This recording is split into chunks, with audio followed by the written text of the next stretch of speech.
Ouais, effectivement, Benoît. Comme tu l'as dit, en fait, hein, depuis 2018, on peut faire maintenant de l'optimisation de topologie sur des composants dans des études statiques. Jusqu'à présent, en fait, le principe, c'était qu'on s'appuyait sur des objectifs. Donc, on allait déterminer quelle masse on souhaitait gagner sur notre modèle. Et on pouvait également s'appuyer sur des contrôles de fabrication, dire est-ce que ma pièce est moulée, usinée, est-ce qu'elle est imprimée. Et derrière, en fait, le résultat, c'était qu'on avait un modèle auquel on n'aurait pas forcément pensé en conception, qui est directement optimisé en fait, par SolidWorks et qui répond finalement aux besoins que on lui a spécifiés dans un premier temps. En 2019, on va encore plus loin finalement dans la définition des objectifs en rajoutant en fait une problématique éventuelle de fréquentiel. On le voit sur le modèle, hein, on a des éléments en rotation. Et bien là, on va pouvoir avoir la possibilité de spécifier une limite inférieure ou supérieure au niveau de la fréquence pour éviter une plage, par exemple, de fréquence. Autre possibilité, tu vas avoir la possibilité de spécifier une contrainte maxi ou un coefficient de sécurité, par exemple, à ne pas dépasser. Et là, derrière, on va retrouver un visuel changé, différent, puisqu'on a demandé des objectifs complémentaires. Donc, quand on va comparer finalement les deux solutions, les deux résultats, on a une solution, une proposition qui est faite par SolidWorks qui sera différente, avec un design différent au niveau de notre géométrie. Ouais, donc là, on a vraiment cet outil qui nous permet de comparer les deux résultats en parallèle avec le pivot en dynamique. Donc, OK. tu vois, on a un résultat différent, et ce qui est important, c'est qu'on prend en plus cette problématique qu'auparavant, on n'aurait pas pu aborder en termes d'optimisation topologique. Alors, c'est bien tout ça, mais comment je fabrique cette pièce? C'est bien. Donc là, on va pouvoir exporter en fait ce résultat sous forme de maillage. Tu vas avoir la possibilité, là, donc tu vois, j'ai mon résultat qui, comme tu disais, a une forme un peu organique. Eh bien, moi, je vais pouvoir générer automatiquement, alors soit sous forme de nouvelles pièces, soit sous forme de configuration, en fait, un fichier de maillage, donc en surfacique, en volumique, ou simplement du graphique, hein, typiquement comme du STL. Ouais. Et donc, le résultat final, c'est un fichier maillé que je vais pouvoir après exploiter, envoyer éventuellement en impression. Mais voilà, vraiment là, tu vois à l'écran, hein, le résultat de mon résultat, c'est ça. Ouais. Alors, OK, c'est bien. On arrive à faire une belle forme, mais là, tu m'as pas dit comment j'allais l'industrialiser. Ouais. Donc, moi, ce que j'aimerais voir, c'est comment je vais exploiter ce maillage pour justement l'industrialiser. Avant, on était obligé donc de tracer des esquisses, voilà. Mais on a mieux, non? En 2019, on peut faire un peu plus rapide, brilleux. Oui, oui, complètement. On va essayer de faire beaucoup mieux. Effectivement, on va savoir maintenant traiter des fichiers de forme. Hein, par exemple, sur cette poignée qui est issue d'un modelage d'un designer, eh bien, on va pouvoir tout simplement importer notre fichier de maillage. Donc, on sait ouvrir dans SolidWorks donc différents types de fichiers de maillage. Ici, on va s'appuyer sur un fichier 3MF. Ce fichier-là, c'est donc bien un fichier facettisé. Hein. Si on vient ici vérifier notre affichage, on retrouve bien ici toutes les facettes, hein, toute la triangulation sur toutes les faces. Comment on va traiter ça? On va ici utiliser une nouvelle fonction dans SolidWorks 2019, une fonction qui va me permettre de découper ma pièce. Donc ici, de choisir un plan de base, de choisir un nombre de découpes, un offset, et en une seule manipulation, en une seule fonction, on va créer toute la série d'esquisses qui va nous permettre de commencer la reconstruction. Et on peut gérer les altitudes? Effectivement, hein, on va pouvoir gérer les altitudes. Hein. On voit que dans un dossier, ici dans l'arbre de construction, on retrouve toutes les esquisses et on peut, à la volée, venir remodifier donc, la position de ces esquisses. Ouais, c'est totalement intégré par rapport à l'utilisation de SolidWorks. Complètement. On n'a plus ici forcément besoin donc, de ce corps maillé importé. On va pouvoir commencer la reconstruction. Donc tout simplement en utilisant une fonction de lissage. Hein. On s'appuie tout de suite sur les différentes esquisses qui ont été générées donc, par cette fonction de découpe. On peut, si on le souhaite d'ailleurs, vérifier hein, que l'on s'est bien appuyé au plus proche du corps que l'on avait importé à l'instant. Oui, donc tu peux vérifier effectivement la déviation qu'il y a entre ce que tu as créé et ce que tu avais au départ. Voilà, complètement. Maintenant, cette pièce, elle sera donc fabriquée en deux parties, donc on va la couper. Et puis on va découvrir une nouveauté ici qui va nous permettre d'utiliser donc des esquisses pour les projeter. Donc on va ici sélectionner dans une esquisse un bloc existant que je vais venir tout simplement glisser-déposer. Donc cette esquisse, on va remarquer qu'elle a différents contours, hein. Et donc dans cette fonction de... Je vais y arriver. De projection. De projection, merci. Dans cette fonction de projection, on va donc utiliser cette esquisse multicontour. Donc une esquisse multicontour, ça c'est une nouveauté. La nouveauté aussi, c'est de pouvoir utiliser donc, cette esquisse dans 2 directions. Donc là, on a effectué notre marquage, on peut séparer les faces, continuer notre traitement rapidement et simplement. Donc ici, on va vraiment économiser un grand nombre de clics. Toujours en traitement ici sur des pièces surfaciques, sur de la pièce importée, ici en l'occurrence ce bouton, eh bien on va savoir ici, vous le voyez, utiliser une fonction qui était un petit peu cachée, la fonction de suppression de perçage. Elle a été remise en forme ici, elle est maintenant accessible directement par un bouton. Okay. Et en sélectionnant donc, les contours que l'on souhaite reboucher, on voit qu'on récupère tout simplement la surface d'origine. Oui, c'est des choses qui peuvent nous arriver quand on importe des bibliothèques Internet, et c'est pas cool de les laisser comme ça. Oui, complètement, effectivement. Donc là, on le fait très rapidement avec cette fonction qui est maintenant, qui a été remise en forme dans un nouveau moi aussi, je vais faire ici de la détection d'interférence, hein, parce qu'entre le câble et le corps, là, j'ai un petit doute. Donc on voit qu'effectivement, là, j'avais raison d'avoir un doute, j'ai bien une interférence. On va venir éliminer cette interférence tout simplement en ajoutant quoi? En ajoutant un congé ou un chanfrein. Allez, un chanfrein. Alors c'est pas nouveau, on sait effectivement depuis bien longtemps. On sait faire des chanfreins depuis un petit moment déjà. Ajouter des chanfreins, oui, complètement. La nouveauté ici, c'est qu'on va pouvoir limiter ce chanfrein à une portion de l'arête. Donc soit vous spécifiez une valeur, soit vous pouvez aussi directement, vous voyez, attraper les poignées et limiter à ce moment-là l'étendue de votre fonction. Clairement, plus besoin de faire de balayage pour faire un enlèvement de matière. Donc là, non, les balayages, tout ça, les fonctions. Non, on va le faire rapidement, simplement en une seule manipulation. On va s'intéresser maintenant à cette pièce sur laquelle il y a des nervures qui ont été faites avec des fonctions SolidWorks. Hein. C'est un petit peu difficile, on a une fonction répétée. On voit qu'on sait obtenir d'autres formes, des formes un peu plus complexes, assez rapidement et simplement. Comment est-ce qu'on va faire ça? Bien, on va s'appuyer sur quelque chose que tu affectionnes particulièrement, hein, les textures. Ici, on va glisser, déposer une apparence, tout simplement, sur la face de notre pièce. Alors attends, là, tu es en train de me la faire à l'envers. C'est ce que tu as sur les repérages de filetage, les représentations. Si moi, je dois fabriquer cette pièce-là, comment je fais? Eh ben, on va aller jusqu'au bout. On va donc mettre en forme ici cette texture. On va la mettre à l'échelle. L'idée, c'est de pouvoir donc en avoir l'aperçu correct. Voilà, ça c'est à peu près ce qui me convient.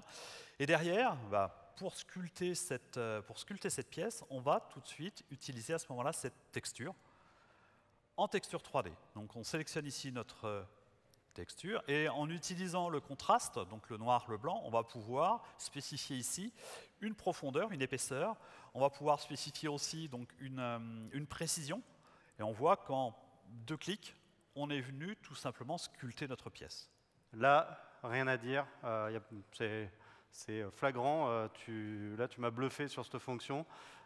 Pour fabriquer ça, effectivement, avant avec SolidWorks, je pense que vous êtes tous d'accord, on allait passer des heures et des heures pour arriver au même résultat.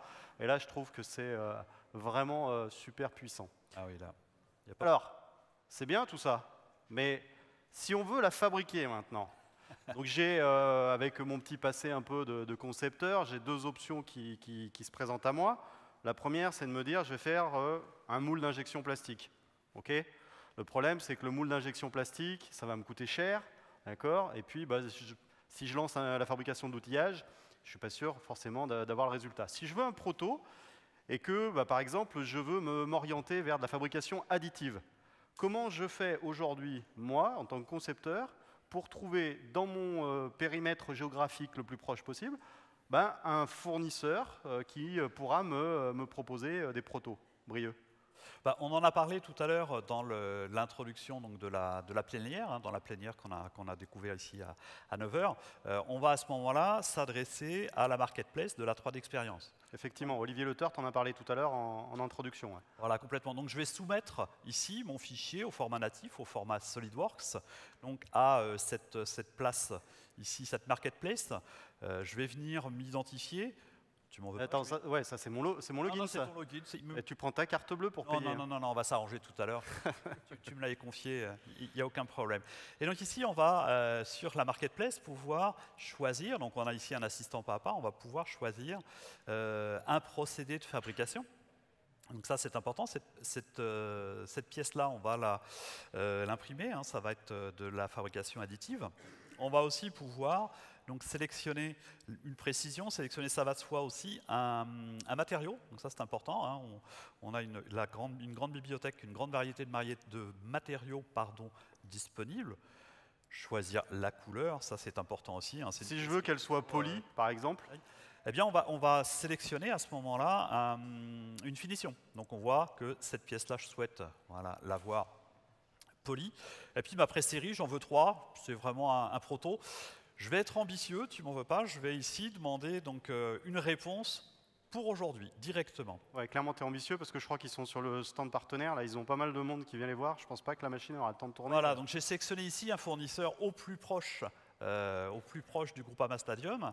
Je peux en même temps découvrir ici d'autres informations sur le partenaire que j'ai sélectionné. Donc le type de machine, le parc de machines et les différents services que je vais pouvoir lui demander. D'accord, donc effectivement, là c'est Vala, hein, effectivement une société du groupe Visiative, donc on reste entre nous, il n'y a pas trop de problème de ce côté-là. Ah ouais, donc ouais, carrément, tu demandes la livraison sur le Groupama Stadium. Ici, ils sont à côté, après tout, pourquoi pas. Et carrément sur la scène là. Ah, carrément sur la scène. Ah, vas-y joueur, on va voir. Ok, je te remercie de cette présentation. Effectivement, la marketplace, c'est quelque chose qui va être vraiment très intéressant par rapport à ça. Il n'y a pas bien entendu que de l'impression 3D, hein. On va retrouver plein de fournisseurs différents avec de l'usinage, de l'injection, du proto. Il y a vraiment tout ce qu'on veut. Je vois que Sébastien, donc, tu t'es installé. Alors, je crois qu'attends, il y a un micro ici. Non, c'est celui-là, je crois. Tiens, ouais, bon. Il marche aussi? Très bien, merci. Alors, je vous présente Sébastien Desbois, donc, qui est du pôle impression 3D, c'est ça? Rapid Manufacturing, tout à fait. Oui. Qu'est-ce que tu as dans la main, là? Je peux regarder? Je crois que vous nous avez passé une commande d'une pièce. Ouais, c'est exactement ça. Quand on est même réactif, même si on est sur un salon avec nos machines, on est sur. Ouais, chapeau. Donc, on avait demandé noir et poli, je crois. Déjà une grise. Sur la couleur, c'était pas tout à fait défini. Il y avait noir et poli, mais on s'était dit un peu l'aspect gris. Donc l'aspect noir comme demandé. Ouais, c'est pas mal, effectivement. On a pris une décision aussi sur la finition de faire ta pièce avec une finition peinture pailletée. On s'était dit que voilà. Ah ouais, ça fait carrosserie de voiture. Ouais, plusieurs modèles, autant profiter. C'est pas mal, effectivement. On voit avec la caméra, voilà. Vous voyez, beau travail. Je te remercie, Sébastien. Avec plaisir. Alors, ce qu'on va faire, c'est puisque tu es là, on va quand même te laisser quelques petites minutes pour nous présenter ce que Visiative peut proposer à nos clients par rapport à ça. Oui, merci Benoît. Dans la partie pôle Rapid Manufacturing, donc on est là pour vous accompagner sur la fabrication additive sur différents postes. Au point de vue de la partie service, on est là aussi pour venir dans votre entreprise faire un diagnostic sur la fabrication additive. Est-ce que vous êtes prêt à intégrer de la fabrication additive, de l'impression 3D? Dans quel cas vous pouvez utiliser les performances et les avantages de la fabrication additive? On est aussi là pour aider vos bureaux d'études sur le changement d'état d'esprit de la conception d'une pièce. Aujourd'hui, prendre une pièce telle qu'elle existe avec des procédés de fabrication traditionnels et l'envoyer en impression 3D, on n'a fait que la moitié du chemin. Donc il faut revoir aussi, il faut prendre conscience des avancées et des possibilités de la fabrication additive. On est aussi là dans le deuxième poste, le vert, pour la production. Voilà. Que vous avez utilisé tout à l'heure sur la marketplace, où on est capable de vous accompagner sur la fabrication de prototypes, que ce soit en multijet fusion avec HP ou d'autres procédés de fabrication existants, à la fois aussi sur des moules en cire, des moules silicone. On peut vous accompagner aussi sur la fabrication d'outillage et aussi la fabrication de séries en injection plastique.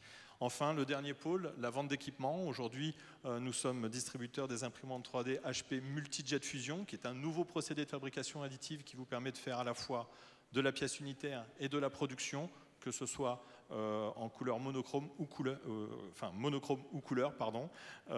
Et donc ces machines sont disponibles et je vous attends sur le pôle impression 3D dans la partie juste à côté des démozones, au village. Alors, on va changer de sujet, on va toujours rester dans le souci du détail. Guillaume, est-ce que tu pourrais nous présenter l'interface? Alors, tu sais, moi je suis un peu vieux jeu, ouais, d'accord. Et comme certains des personnes présentes dans l'assistance, on a été un peu déroutés par ce qui s'est passé en 2015 avec les icônes et ainsi de suite. Bon, le dev nous a écoutés, on a pu revenir un peu en arrière. Est-ce que ça révolutionne tout mon SolidWorks 2019? Non, pas forcément. Tu fais partie de ces réfractaires qui avaient un petit peu bloqué sur les icônes bleues. Ouais, comme ça. Alors non, en 2019, je te rassure, c'est des solutions qui vont être beaucoup plus faciles à utiliser, et notamment en fait l'accès aux documents récents, où désormais on va pouvoir avoir en fait jusqu'à une centaine de documents disponibles en accès direct. Et du coup, ce qui est intéressant, c'est que SolidWorks propose du coup de filtrer rapidement par rapport à la typologie de documents, tu vois, pièces, assemblage ou mise en plan, et même du coup quand tu as plein de résultats, d'aller également filtrer par rapport au nom du fichier. Donc là, c'est vrai qu'en termes d'accès, on ne peut pas faire beaucoup plus rapide finalement que ce qu'on avait jusqu'à présent. Hein, dans ta liste de documents, tu tapes le nom de ton document, tu le retrouves tout de suite. Effectivement, c'est très pratique. Ouais. En termes d'ergonomie aussi, on avait vu apparaître il y a quelques années la possibilité, quand on vient en fait sur un document, quand on vient sur une fonctionnalité, de voir les relations parents-enfants directement depuis l'arbre. Donc ça, c'était très graphique, sauf qu'on ne pouvait pas l'exploiter. En 2019, on va pouvoir en fait directement intervenir sur ces relations et demander par exemple de casser ou de verrouiller une référence. Directement au clic droit. Exactement. Donc là, je gagne encore du temps. Mais bon, quand tu as beaucoup de références, tu as toujours la possibilité en fait, de passer par la fonction référence externe pour voir l'intégralité des références externes présentes dans le modèle. Mais tu vois que l'interface a vraiment été revue, retravaillée. On a un visuel qui est beaucoup plus simple à comprendre. On a une surbrillance dynamique qui se fait au niveau de notre affichage d'assemblage. Donc la lecture est vraiment facilitée. On va même pouvoir, dans ce cas-là, isoler un composant pour voir vraiment la référence, à quel endroit elle se trouve, au niveau de notre esquisse, au niveau de notre fonction, très précisément. Quand tu as des gros assemblages, c'est très pratique. Ouais, effectivement, c'est pratique. D'autres nouveautés à me présenter? Donc effectivement, alors tu vois, je vais pouvoir casser ma relation juste derrière. Donc ensuite, on va pouvoir, il y avait une problématique qui était assez récurrente, c'est que quand tu voulais faire des prises de mesure, il ne fallait pas que tu sois dans une fonction, sinon tu étais tout le temps obligé de ressortir de la fonction pour la lancer. Et bien en 2019, lorsque tu vas venir éditer une fonctionnalité, quand tu vas éditer par exemple une cote, donc là je vais venir éditer ma dimension, je vais pouvoir dans le même temps avoir un accès à l'outil de mesure et venir sélectionner les deux entités pour connaître la distance entre ces deux faces. On va faire du copier-coller et la remettre directement dans la boîte. Avec, effectivement, c'est super pratique. Ping-pong, sortir, revenir pour reprendre ma fonction. Donc on a vraiment en fait retravaillé cette ergonomie. Tu vois que c'est des choses qui sont beaucoup plus simples d'accès, plus faciles à lire, et on n'est pas perdu comme on a pu l'être à une certaine époque. Ok, je te remercie de ces améliorations au niveau de l'interface. Donc, plein de petites améliorations. Alors, on nous dit de ne pas dire plein de petites, parce que voilà, c'est toujours un peu péjoratif. Moi, j'aime bien dire petites, parce que quand on en met plein, après, ça fait beaucoup. Ça vous simplifie réellement le quotidien. Alors, on est toujours dans le souci du détail. On va continuer avec une autre fonction, je crois, qui aussi a été revisitée pour vraiment caler à des habitudes qu'on avait, notamment au niveau de l'arbre de conception, avec plein de fonctions disponibles, qui sont maintenant disponibles au niveau de l'éclaté. Brieux, je te laisse les commandes. Oui, c'est vrai, toujours dans le même souci, à la fois de performance et puis d'unifier l'interface utilisateur. On a maintenant je vais appeler ça une nouvelle façon de naviguer dans un éclaté. Donc dans notre éclaté, on va maintenant tout de suite ici disposer de la barre de reprise. Ça me permet de rejouer rapidement et simplement toutes mes étapes d'éclaté. sans me poser de questions, hein, comme dans l'arbre de construction de ma pièce ou de mon assemblage. À la volée, je peux aussi, si je le désire, là, directement prendre une étape, la remonter, la déplacer, là. Comme les fonctions dans l'assemblage ou dans l'arbre de conception. Exactement, complètement. Et puis, si je souhaite maintenant effectuer des modifications, je vais me poser, donc je vais poser ma barre de reprise à l'endroit où je souhaite, en l'occurrence, rajouter donc, une étape d'éclaté. Je vais ici éditer donc, mon éclaté. Et on voit d'ailleurs que la barre de reprise, elle n'a pas changé, elle apparaît toujours, bien que je sois en train d'éditer, d'ajouter en fait une étape d'éclaté. On va dépiler ici tout simplement donc, cet empilage de rondelles. On va à la volée pouvoir aussi nommer donc, notre étape d'éclaté. Et puis on va continuer donc, à naviguer ici directement dans notre éclaté. On voit que si on le souhaite, on peut aussi, bien qu'on soit en édition, donc continuer à utiliser la barre de reprise, même en édition d'étapes d'éclaté. On peut aussi, si on le souhaite, tout simplement, sans se poser de questions, supprimer certaines étapes d'éclaté. Et mettre carrément à l'état supprimé. Ah oui, d'accord. Et puis quand tu ressors, ça reste conservé. Exactement. Donc on va rester dans le même état, que l'on soit dans le mode d'édition ou pas, tout simplement. Ensuite, quelque chose que l'on faisait souvent, c'était exporter donc, notre éclaté sous la forme d'une animation. Et bien maintenant, on va pouvoir, si on le souhaite, donc exporter notre animation directement au format désiré. Jusqu'ici, on avait un simple format AVI à notre disposition. Maintenant, on peut s'exporter au format MP4, au format MKV, donc directement au format que je souhaite, sans passer par une étape de post-production quelconque. D'accord, effectivement. Donc c'est beaucoup plus simple. Ok, merci Brieux. Alors, on va pouvoir, donc, avec cette dernière nouveauté, clôturer le deuxième volet qui, comme vous l'avez vu, était vraiment focalisé sur la partie souci du détail.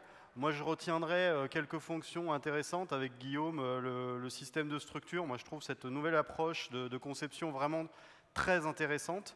Et puis, je crois que Brieux, la fonction qui, moi, m'a le plus plu, c'est la texture 3D.